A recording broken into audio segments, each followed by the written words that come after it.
ሰላም ጤና ይስጥልን ውድ የቻናላችን ቤተሰቦች እንኳን ወደ ቻናላችን በሰላም መጣችሁ። ዳዊት መለሰ እባላለሁ፣ የሕክምና ባለሙያ ነኝ። ዛሬ ስለ ልብ ጤንነት እናወራለን። ይህንን ቻናል ሰብስክራይብ በማድረግ ቤተሰብ እንድትሆኑ ጋብዛችኋለሁ።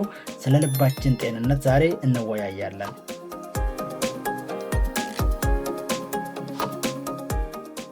ልባችን በሚታመምበት ጊዜ ምን አይነት ምልክቶችን ያሳያል? በቤታችን ለልባችን ማድረግ የሚገባን ጥንቃቄዎች ምንድናቸው? የሚሉትን ነገሮች እንመለከታለን። ባለፉት 10 ዓመታት እጅግ በጣም በርካታ ሰዎች በልብ በሽታ ተይዘዋል። በጣም በርካታ ሰዎች ደግሞ በልብ ህመም ታመው ሞተዋል።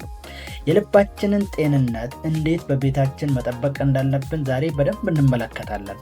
አብዛኛው ሰው የልብ ምልክትን ሳያስተውል ከፍተኛ ደረጃ ይደርስበትና ወደ ሞት ያደርሰዋል። ልባችንን እንደ ቧንቧና እንደ ቆጣሪ አስቡት።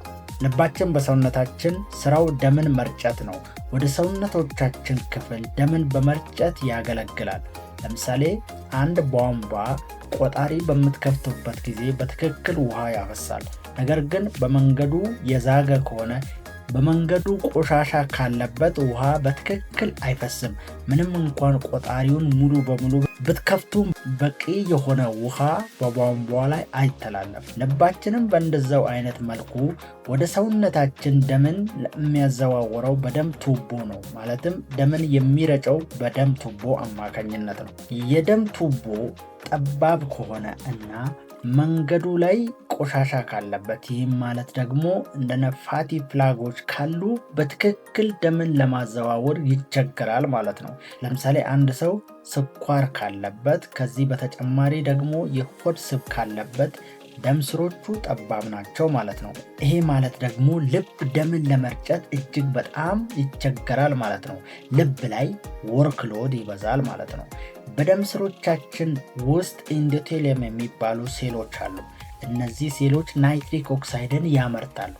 ናይትሪክ ኦክሳይድ ደግሞ በባህሪው ደም ስር እንዲላላ፣ ጠንካራ እንዳይሆን፣ ደምን በትክክል እንዲያዘዋውር ይረዳል። ስብ በሰውነታችን የሚከማች ከሆነ፣ የስኳራችን መጠን ከመጠን በላይ ሆኖ የማንቆጣጠረው ከሆነ ይሄ ናይትሪክ ኦክሳይድ በደም ስሮቻችን ቱቦ ላይ በብዛት አይመረትም። ይህ ማለት ደግሞ ደም ስሮቻችን ጠንካራ ይሆናሉ ማለት ነው። ይሄ ደግሞ ለደም ዝውውር እጅግ በጣም ከባድ ነው። በልብ ላይ እጅግ በጣም ወርክሎድ ያበዛና ልባችን በትክክል ደምን እንዳትረጭ ያደርጋል ማለት ነው። የልብ በሽታ ያለባቸው ሰዎች ምን አይነት ምልክቶችን ሊያሳዩ ይችላሉ? እነዚህ ምልክቶች በልብ ህመምተኞች ላይ እየታያቸው ነገር ግን የልብ በሽታ መሆኑን ላያውቁ ወይንም ደግሞ ላያስተውሉ ይችላሉ። ዓመታትን 5 ዓመት 10 ዓመት ሊቆዩ ይችላሉ፣ የልብ በሽታ እንደሆነ ሳያውቁ ማለት ነው። ለምሳሌ አንድ ሰው እረፍት አድርጎ ተኝቶ ትንሽ በሚራመድበት ጊዜ የድካም ስሜት የሚሰማው ከሆነ፣ ደረጃ ለመውጣት የሚያቀተው ከሆነ፣ ሁለተኛ ደግሞ የትንፋሽ ማጠር የሚያጋጥመው ከሆነ፣ ለምሳሌ አንድ ሰው ቁጭ ብሎ በሚቀመጥበት ጊዜ የትንፋሽ ማጠር ሳያጋጥመው በሚተኛበት ጊዜ የትንፋሽ ማጠር የሚያጋጥመው ከሆነ የልብ በሽታ ምልክት ሊሆን ይችላል። ይህም ደግሞ ኦርቶፒኒያ ይባላል። በምንተኛበት ጊዜ በእግሮቻችን አካባቢ ያሉ ደም አጠቃላይ ወደ ልባችን ስለሚመጣ ልባችን ደግሞ ብዙ ደም ወደ ሰውነታችን ፓምፕ ወይንም ደግሞ ለማሰራጨት ስለሚከብደው የትንፋሽ ማጠር ሊያጋጥመን ይችላል። እግሮቻችን አካባቢ የእብጠት ስሜት ሊከሰትብን ይችላል። አንድ ሰው 50 ዓመት ሆኖ ደም ግፊቱ ከመጠን ከፍ ብሎ የሆድ ስብ ካለበት ኢንሱሊን ሬዚስታንስ በሰውነቱ ላይ ይፈጠራል። እንደዚህ አይነት ነገሮች ካሉ ኢንሱሊን ሬዚስታንስ በሰውነቱ ይፈጠርና ደም ስር እጅግ በጣም ጠንካራ ይሆናል። ፋቲ ፍላጎች ይፈጠራሉ።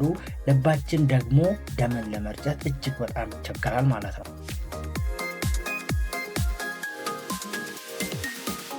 ለልባችን ጤንነት ማድረግ የሚገቡ ነገሮች ምንድን ናቸው? የመጀመሪያው ነገር በየጊዜው መመርመር አለብን።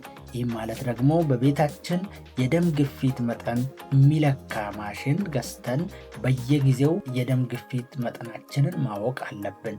በየጊዜው ወደ ሆስፒታል እየሄድን የልባችንን ጤንነት መመርመር አለብን።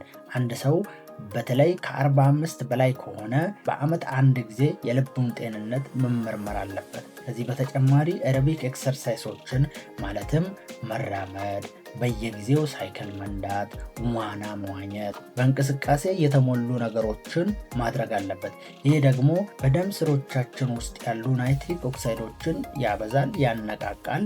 ይህ ደግሞ ደም ስራችን እንዲላላ በማድረግ የልባችንን ጤንነት ይጠብቃል። ከዚህ በተጨማሪ አመጋገባችንን ማስተካከል አለብን። ሪፋይንድ የሆኑ ካርቦሃይድሬቶችን መቀነስ አለብን። እነዚህም ስኳር የበዛባቸው የታሸጉ ጣፋጭ ነገሮችን በብዛት መመገብ የለብንም። ስላዳመጣችሁን እጅግ አድርጌ አመሰግናለሁ። ይህንን ቻናል ሰብስክራይብ በማድረግ ቤተሰብ ይሁኑ።